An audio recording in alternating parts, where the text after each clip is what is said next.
As we move into the warmer weather, one of the most deadly effective ways of catching big weights of fish is shallow fishing. A lot of people, I think, have put off the idea of doing this though, because they look at it as quite a complicated, quite a technical way of fishing. I know people are sometimes put off by the fact that you have to hold the pole and feed at the same time, but that's not always the case. And what I want to do today is just show you one of my favourite ways of catching fish shallow, and also I think one of the easiest to master, which will really help you get to grips with venues like the clay pit at Weston Pools where we are today, where there's big weights of carp and F1s to be had.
Now this lake is quite unique in that it's about 40 foot deep in the middle. It's really, really deep, but there's lots of venues around the country where once you get past the marginal ledge, you drop it off into depths of water where it's very difficult to catch a big weight of fish once the warm water arrives, because the fish naturally want to rise up in the layers and compete, which is why shallow fishing's so effective, and it's such a good thing to have in your armoury. So the key to shallow fishing is getting those fish competing. And the first thing I want to talk about, that's the most important part of this sort of fishing, is feeding, all right? So obviously today we're feeding with a catapult, and all we've bought is literally one bag of the fishery feed pellets. So these, you can buy them on site. I think they're about £3 or £3.50 a bag, nice and cheap. And all I do is whack them in a tub. Now personally, what I like to do, just to give them a little extra boost with these, is just put a little tiny squirt of sensate liquid on them. Now there's two reasons I do this. One, I love the attraction that it adds, but there's another reason as well in this particular scenario.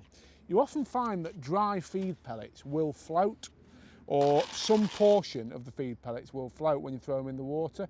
So there's two things you can do. You can either add a little bit of attractant like I've done there and mix that onto the pellets, or you can dip them in the water very, very quickly and drain the water straight off, and that'll just mean that you don't get any hanging on the surface, because A, that's not allowed at a lot of venues, and B, you'll end up with fish actually taking bait off the top. So I always like to just do that to make sure that all the pellets sink. The second thing is the right catapult. Now I love these Matrix. This is the medium strength one, or I think it may even be a heavy, it's called this one. It's certainly the thicker. There's three available. It's the middle one. It's fairly thick elastic, and the key thing with this, which really helps me to group the feed, is it's got like a flat bottom on the pouch. So when you're putting pellets in there, they all sort of sit together, and the upshot of that when you fire them out is they all group together on the surface, so they all land in one area. Absolutely brilliant for grouping your bait. And if you struggle maybe to group your bait, just try that. Try buying a catapult with a flat bottom. Matrix do them, Drennan do a very good one as well, and Guru do. They're three that I can think of, but these Matrix ones have really sort of helped me to take my feeding grouping to where it's never been before. The other thing is the regularity of feeding. Now, because obviously we're trying to bring fish up in the water, I always think with shallow fishing, once your baits drop past the level at which you're feeding, in effect, it's no good to you. So it's no point whatsoever feeding once and then maybe not feeding again for 5 minutes. With this, we need to be constantly firing a few pellets into the water to use that noise to bring the fish up and get them competing. Now, be as accurate as you can. Just like fishing on the bottom, when you're shallow fishing, I like to pick a far bank marker. So at the minute I've got a lovely peg bang opposite me. I think it's peg 8 on the pit, and I'm looking straight at that. So every time I'm feeding, and firing my bait in line with that, which is helping me to be accurate and keep these fish competing in one area, and that's what I'm after. Running on to the rig and how it works. Now, this is really, really simple in principle. It's literally a float that slides on the line. You can see there, that float slides up and down my line, and it's stopped only by 2 little float stops. I use the Guru float stops, these are line stops as they're called. There's a little tiny bulk of stots. There's 4 number 8 stots there, and that's just down to a 6-inch hook length and a little hook with a band on it. It's an Guru SLWG hook, but any sort of small pellet hook will do it. You can even buy these pre-tied. Guru do them pre-tied, Drennan do something similar, as do Preston, you know. So there's plenty of pre-tied hooks that are suitable for this. So what you literally need to buy is your jigger float, your line stops, some stots for your bulk, and you can buy your hook lengths ready done. Onto the elastic, and just one sort of simple thing with this. With shallow fishing generally, a light, soft elastic's good, because what you want to happen is when you hook the fish, you want to be able to swim out your peg. So if you're fishing a really heavy elastic, say we went in here with, say, a red hydro or, you know, a 16 solid elastic, something like that, what we'd find is you'd hook the fish and you get a big splash and a load of commotion on the surface, and that'd actually stop you from getting a bite as quick next time you ship out. So it's really important to fish a nice soft elastic so the fish can swim out your peg. On to the technique itself and how we fish, and that's the biggest single thing with this. So you'll notice as I've been talking, I've been feeding. And I mentioned that I know a lot of people who are new to shallow fishing or new to fishing struggle to feed while holding a pole. I'm going to show you how I do that. But actually with this, it's just as important to have your feeding right before you even pick your pole up. So what I'm going to do before I even ship out is I'm going to feed some bait. All right. Now, obviously that's getting the fish competing. There's no shadow over the water. There's no line in the water. Them fish are literally coming into them free offerings and feeding now. I know that. The minute my pole's out there, it'll start to put them off. So the more you can feed before you ship out, the better. So what I'm actually going to do now is ship out till I'm halfway out, and I'm going to actually feed again at this point. Now, obviously, it's loads easier to feed here than when you're out trying to fish. So my hands are free. I'm just resting the pole across my legs, picking up the catapult again. I'm not even worried about what's happening this end. I'm just going to feed again, so that when I get out there, again, there's been some more free offerings there ready. So I'm then going to ship out to the full length. Now, the thing with the jigger, the idea is you're able to search the depths of water. So I'm just going to flick that in, and I'm going to feed again as soon as possible. But then I'm just going to lower it down, because that's the idea with this. We're searching the layers and pull it back up, and actually add a little bite there straight away. But all we're doing is using the length of line that we've got with those 2 stops to search the layers of water. So it's a very slow lower, which I think gets the fish tried to take the float there, which I think tells me the fish are well up in the water. So we've got a fish on as well. But that took next to no time at all. Now I'm going to start coming back. And by the end of this video, you'll probably be sick of me talking about feeding, but I can't drill that into people enough. Whenever I've been coaching with this sort of style of fishing, it's the biggest single thing that I try to stress to people, because get the feeding right and there'll be another fish out there waiting for us. That's a lovely big Weston Pools F1. That's one of the old ones. Look at that. Absolutely beautiful. Probably 1.5 pounds. And because it's such a clear lake, this one, you'll notice this fish is really, really dark in colour. I mean, look at that. Absolutely gorgeous. Big dark golden F1. It's hooked just in the side of the mouth. So that's had it on the way down there. I'm actually going to put that in there. Keep going in there. Right.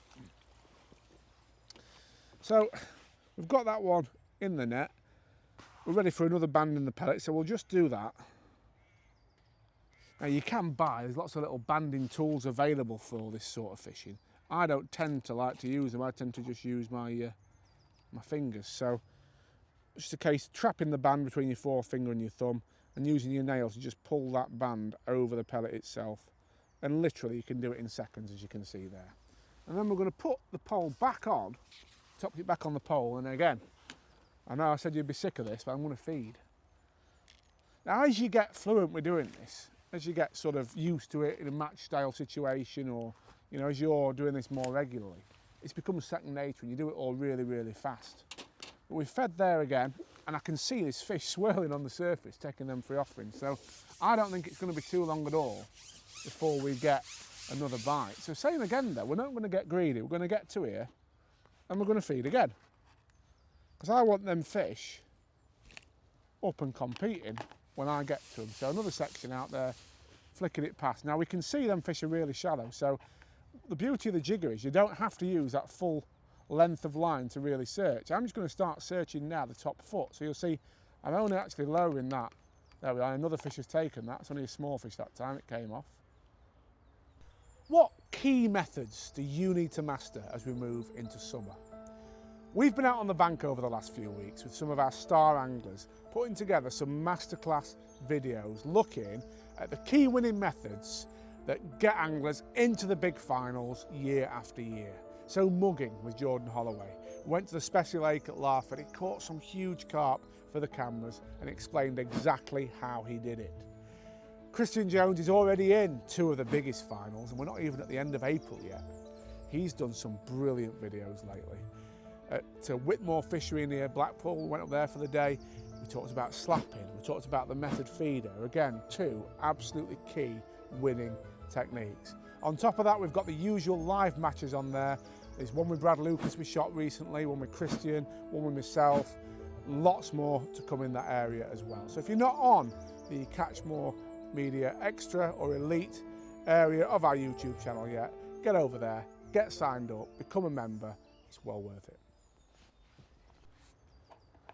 Flicking that out, but you'll see I'm only actually lowering that about a foot now and then flicking it back up. Obviously, in a second, if I don't get a bite, the beauty of the jigger is we can go all the way down, but you'll see, there we are, that's a fish. And that was well up in the water. And we could see those fish there swirling, so it's perhaps not surprising that we caught at that depth.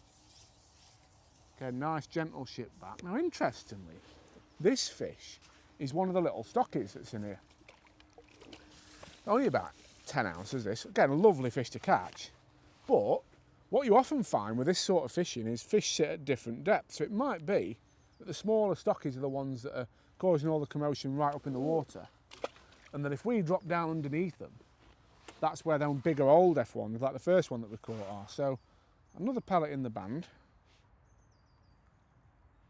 Another feed. And we'll get out and try and catch another one. So I'm putting that top kit back on there. Important just to mention as well while I'm doing this, the setup, the pole setup that we've got here and why we've got it. So you can see I've got a Guru pole sock, which has actually got a tulip built into it, the Reaper pole sock, so you can actually grip your pole in it. So I'm able to just have that hands free while I feed these first couple of times. And the rollers set fairly high behind me, so everything there is safe as houses while I'm feeding the peg when not in the water. So again, I've actually fed 3 times then because I've been waffling on about a pole setup. And out we go. When we get to here, again we're going to stop and we're going to feed.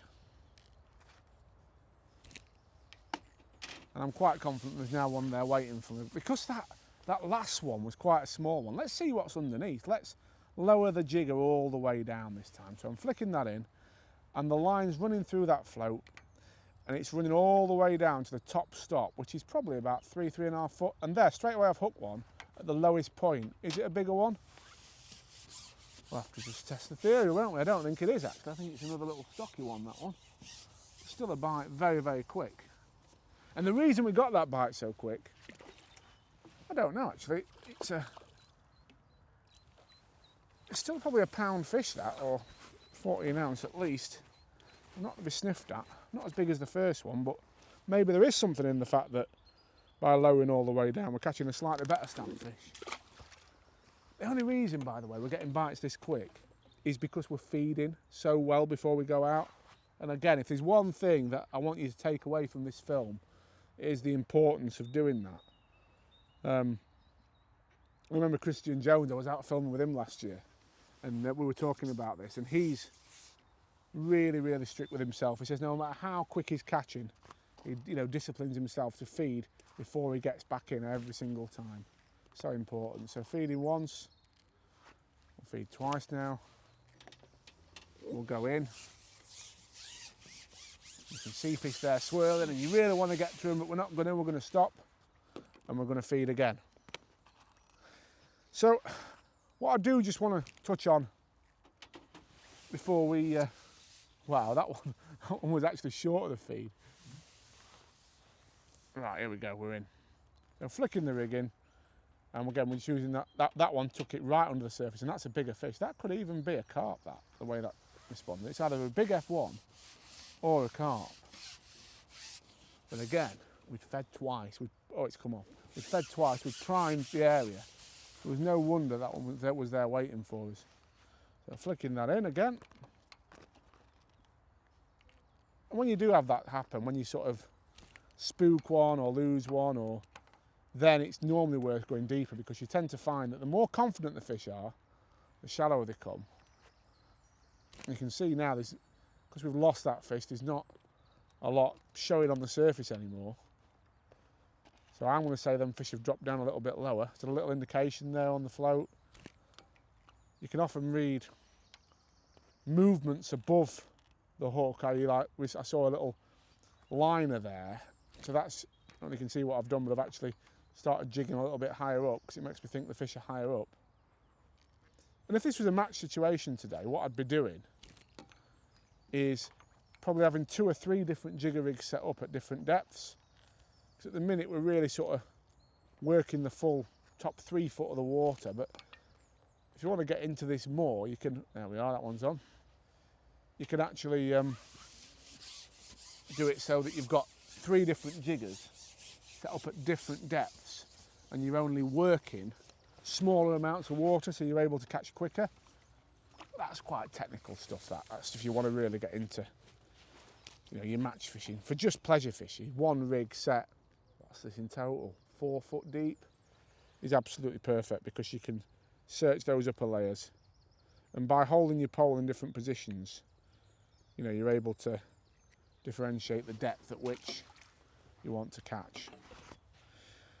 So I just want to talk very, very quickly about feeding while holding a pole. All right, this is one thing that I'd say, if there's one single issue on coaching days that we've had to look at, it's been this. And I'm the most cack-handed, clumsy, useless person when it comes to doing anything dexterous. And I mean it when I say, if I can do it, you can, because I'm generally hopeless at anything like this, but I've mastered this over the years. And it's just about literally pinning the pole in place. So at the minute, it's resting on this knee and it's under my elbow, so my hands are free. It feels uncomfortable when you first do it, but once you're used to it, it's easy until then we're feeding. And it'll be exactly the same when we get out to where we're actually fishing. Now, the only difference now, as you can see, my hands are free again. The only difference now is I'm actually going to be striking and jigging with my knee and my elbow. So I'm lowering that down. It's a flick up with the elbow and we've got a fish on there. But the hands, as you can see, were totally free that whole time. So back we come.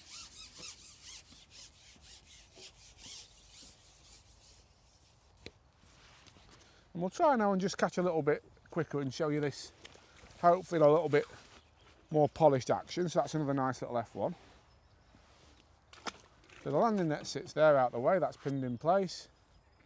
Pellet's still fine. We put that back on the pole, we put it in the reaper pole sock. We feed. We get nearly out to where we're going to fish, because we've got that roller set up quite nicely. We stop. We pick up the catapult. We feed. We go the full distance to where we're actually wanting to fish. Flick the rig in. Hold on to it fairly shallow, because we've just seen a swirl, so we're reading the water. If we don't get a bite, there we are, we have actually had a bite then. If we don't get a bite fairly quickly though, you can just follow it down. And now the feed in itself, we've got the pole pinned between the elbows and the legs, hooked to fish, but we'll feed anyway. Got hands totally free to feed, and we can bring that fish back, and there'll hopefully be one there waiting for next time. Just a couple of other little things about the actual pole as well, and the setup. You'll notice this is quite a short top kit we've got here.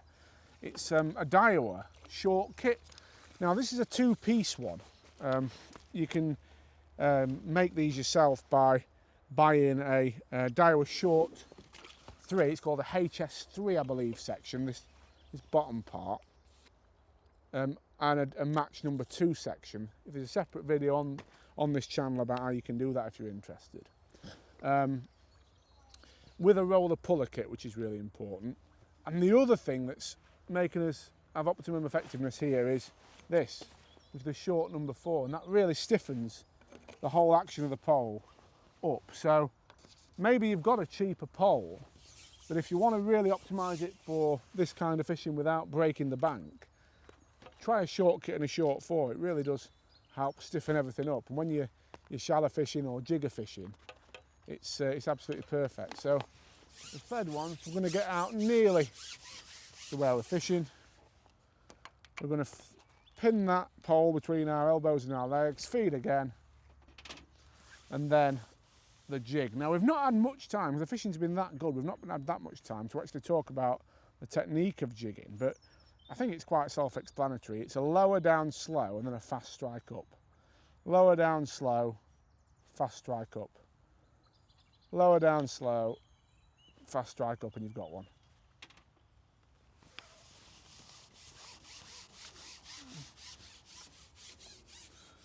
It smells like it might be another one of the older, bigger F1s. Let's just see.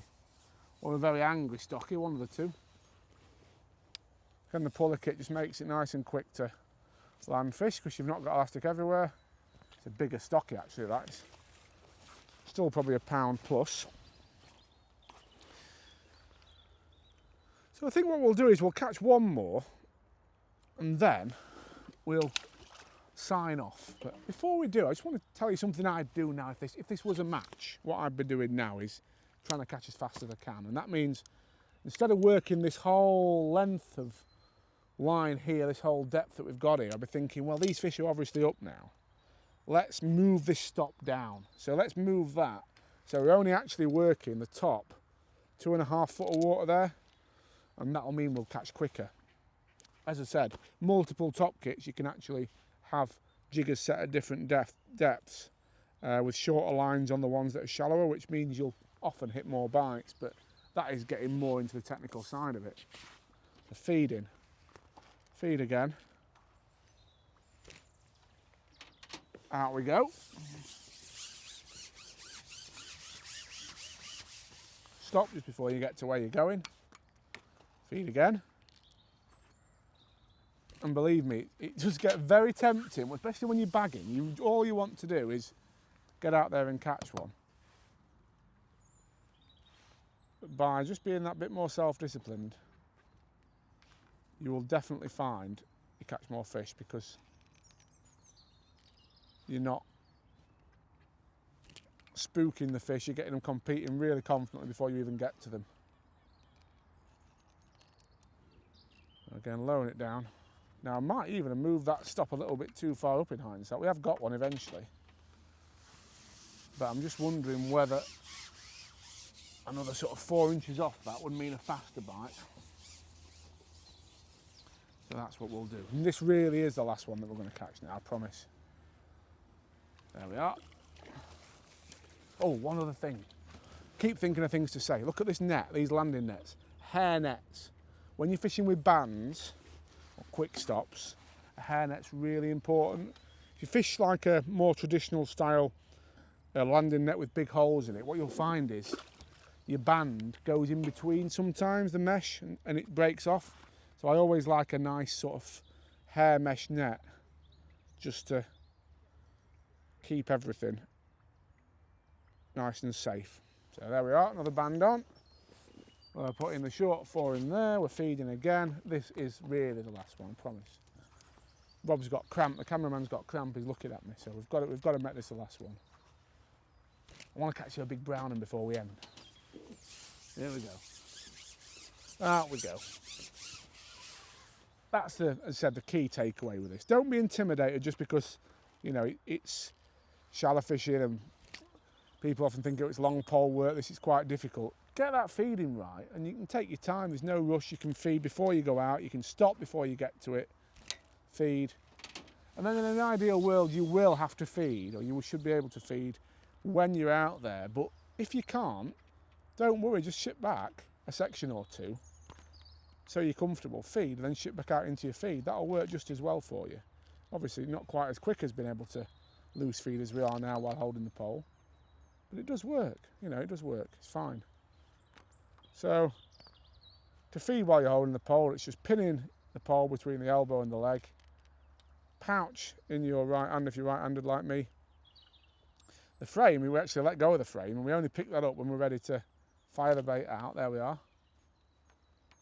And all the time the actual jigging is done with our leg and our elbow. So we're flicking that up and down using our body, and our hands are totally free all the time. Now again, I think we should have moved that float, that top stop up a little bit then, so we're just exploring a little bit more water. We're just limiting ourselves a bit too much. But I'm not worried. I'm going to give it one more feed, and we'll probably give it 10 more seconds, and I'm going to come back and do that because I think it's important. And the biggest thing as well about shallow fishing, I know I keep saying it, but oh, there we are, that one pulled the elastic out. The biggest thing is, whenever you're out the water, if you do want to make a little change, it's another good excuse to feed while you're not in the water and let the fish build that confidence back up. So never be scared of doing that. But here we are, this is another nice F1, and this is one of the old ones. This is what I wanted to finish on. These fish in here are gorgeous. Big brown F1 this, it's going absolutely mad. I have to let go of the puller kit then. It's woke up.